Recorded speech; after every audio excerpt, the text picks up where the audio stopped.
apart, just using the Staff of Preservation a little bit, you know, so I'm like, alright, you know, yeah, we could do this, and we're gonna go creep to get this panda up. So I'm like, alright, let's creep out of spawn. An Amulet of Spell Shield would be really nice, however, he crept out most of the spawn. And looking on his heroes, he actually got that on his Death Knight, so there's no mana burn whatsoever I can really do. Or not as much, you know, he has so much mana. He has the Amulet of Spell Shield, it's just, oh, man, the Beastmaster. Yeah, I think the Beastmaster would be a lot better in this situation. And sure, they have destroyers that can devour your summons or whatever, but at the same time, I don't know, you have at least that much more of meat in there, and it's like pretty much, I don't know, it's a lot better than Mana Burn in my opinion. Beastmaster's a strength hero too, so he's not going to get nuked that bad. I mean, if he does, you have invulnerability potions and everything. And more HP. So, Panda's level 3 now, Demon Hunter's level 2. I'm starting to creep the Demon Hunter with my Panda. Even, like, once your Panda reaches about level 3, you want to start creeping with your heroes together, or at least getting some kind of EXP income on your Demon Hunter. You don't want a level 5 Panda with a level 1 Demon Hunter, or that's going to be an easy nuke target, and you're going to be wasting a lot of TPs, unless you want to make your Panda your main hero and stick a TP on him, and just Staff of Teleportation, or Staff of Preservation your Demon Hunter, while your Panda's the main guy pretty much. But, you know, one important thing actually that I can think of that the Demon Hunter is good at in this matchup though is the Orb of Venom, because he's an agility hero, so you know he has a really good attack rate, good attack damage, fast attack rate, just altogether, you know, good damage, good hero damage. And then you take that Orb of Venom, you know, so that's like another 2 or 3 Dryads focusing down a destroyer. So I go and creep out anyways, and now it's time to hit again. Never fight an Undead in his base unless you absolutely have the advantage. I've made so many times I've made mistakes that are just so fucking stupid, where I had like a really nice edge over an Undead player, and I go ahead and push on him, and then there you go, you know, screwed, and I get owned. So he starts TPing in, I start running out again.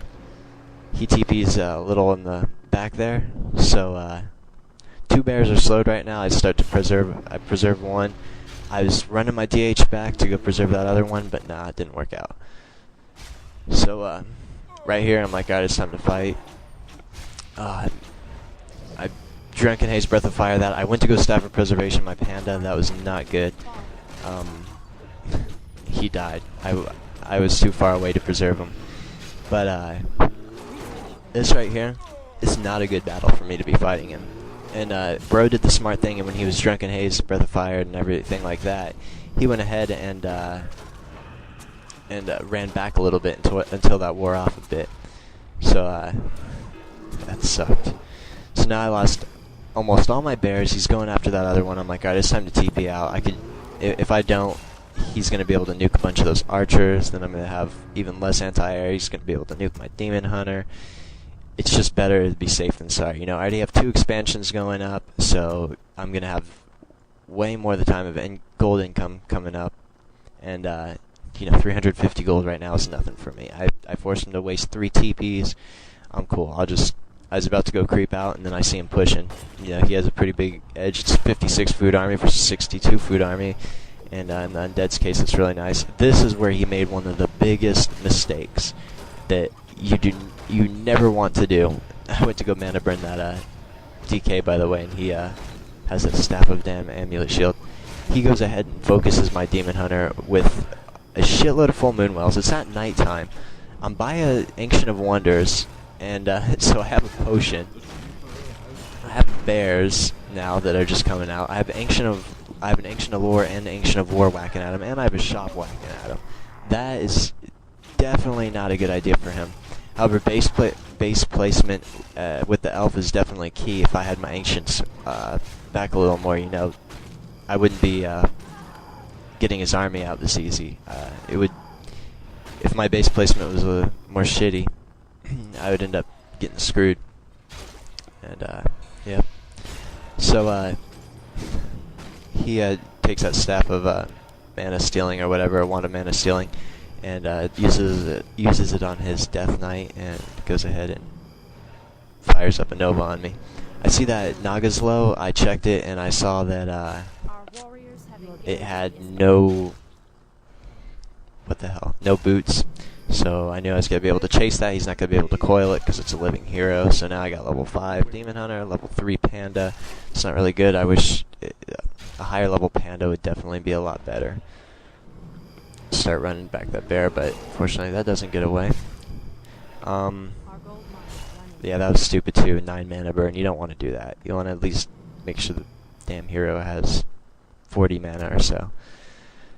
Alright, so the gold mine's running low, so at this time, at this point of the game, I'm thinking, alright, the only place I can think so far that he would have an expansion is the expo up by mine, my natural, because I remember him creeping that out, and I didn't really pay attention to the items. I should have, and I would have seen that he had 2 amulets of the spell shield, so I would have known he crept out 2 spawns. It's always a good idea too to pay attention to your opponent's heroes. You really, the key thing to winning, besides micro strats, timing, positioning, all of that, is just being close to your opponent, knowing your opponent, looking at his items, knowing what he's crept out, so then you know later on when it gets to this point of the game that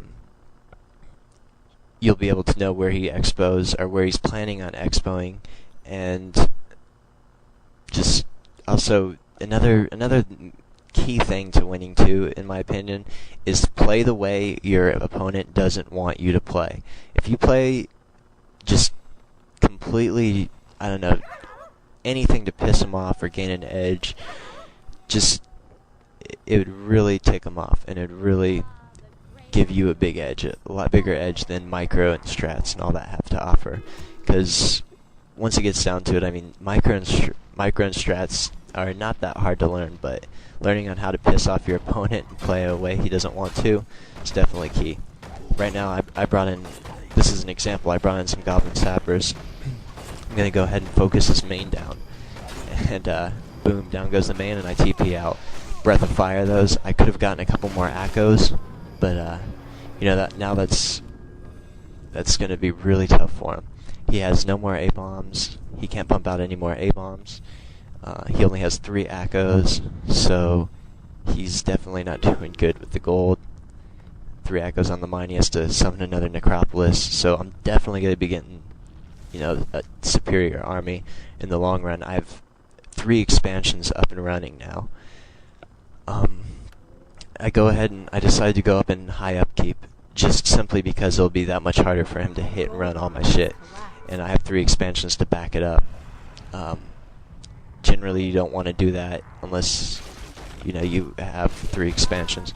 I go ahead and step Preservation, my Demon Hunter. That shit looked cool. It's like, got teleported or something, like, with all the lightning everywhere. But anyways, yeah, I go ahead and staff it. Preservation, my Demon Hunter. What was I saying earlier? God damn it, I lost what I was thinking. Oh yeah, alright, about the high upkeep thing. Yeah, I'm already stocked up on gold right now. It's gonna be a lot harder for him to hit and run say 95 food army to 100 food army as opposed to an 80 food army. There's gonna be a lot more dryads there and everything, so it's gonna be a lot more slow and a lot more bears to deal with. And then to top it off, I have the Staff of Imbalance. So right now, I figure, alright, I'm thinking to myself, I'm like, should I hit his base or should I go look for his expansion? Then I'm thinking, wait, if he has an expansion, it's probably already towered up by now. If I could take out his main, that's going to definitely make his unit production go down really fast. So I'm going to go ahead and grab an invulnerability potion. Yep, there we go. Grab the invulnerability potion. Got potions. I don't want my heroes to get nuked at this point of the game. That could definitely cost me. And I'm going to start setting up expos everywhere now. I got so much gold. I'm just stocking up on the gold. I'm going to start pumping out units in a second here. Getting past the low upkeep into the high upkeep. I really should be paying more attention to my upgrades. That cost me a lot. Now, right here he goes in and he was planning for, I don't know if he was going to plan on base racing, which I would have definitely won, or what, but I did not want to take the chance. And I had, I can afford to waste as many TPs as I want, basically, because I have the gold to back it up. I have so many expansions. So here he comes in, drunken haste breath of fire. He knows he can't fight this, so he goes ahead and starts running back. Right here, this is where you need to be absolutely careful of chasing the Undead's army, and that's what I'm doing. That one A-bomb is not going to be worth my bear, say, or my hero, or anything like that. I don't want to do that. I don't want to feed them any form of experience right now, because I noticed he has 5/5 heroes, and then his Naga's 4, so I don't want to feed his Death Knight and Lich any more experience than I have to. So I'm gonna go ahead and buy another TP. He's just checking around to see if any other constructing expos are going down. He sends that acolyte to the bottom natural that he crept out in the very early parts of the game, and sets one down there. I rallied that wisp to go down to the Goblin Laboratory so I could buy another whatever amount of sappers. And here we go. This is the initial base race, which I'll admit right here, this kind of saved the game. I don't know. I kind of won this game, this part at least, by luck, in my opinion. I'm not really sure how it would have turned out if my main lived, and you'll see why in a second. Why I say I don't know how it would have turned out if my main hall lived. Alright, so I see him, he's going ahead, and he's going to go base race me. I'm like, alright, that's cool. I have 3 or 4 expansions up now. I have 4 expansions up now, you know, so I'm like, alright, let's go blow some shit up. Those sappers is another thing you want to make sure is the sappers stay far away from each other. I didn't, so my own sapper blew up the other sapper, so that's going to take that much longer for my building to get completed or whatever. And he ends up killing my main right here when I decided to keep in. I was kind of scared and was like, alright, I don't want to lose my main for his main, you know. He's only at tier 1, and he took out my main though, so I'm like, damn it, I'm dicked. So at this point, I'm like, alright, we gotta finish up his base, and I'm just gonna start expanding even more. I'm gonna start in a second. I'm gonna start teching my tree up. Yeah, alright, there we go. If you see on the bottom natural, I'm starting to tech up again. I was assuming at this point, I know he has an expo somewhere because he's still base racing.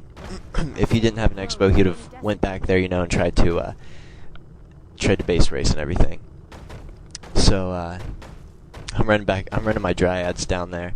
I think I was revealing everywhere, and I noticed he didn't have that spawn cleared out, but his natural expo, or that expo, was cleared out. So I'm just gonna run down my dryads down to his natural while these bears finish the rest of this up, you know, because if he has buildings up here left and I'm looking for his buildings that he's hiding, it's definitely not a good idea. So, you know, that's what I'm gonna be doing. I see no acolyte, so I pretty much figured at this point of the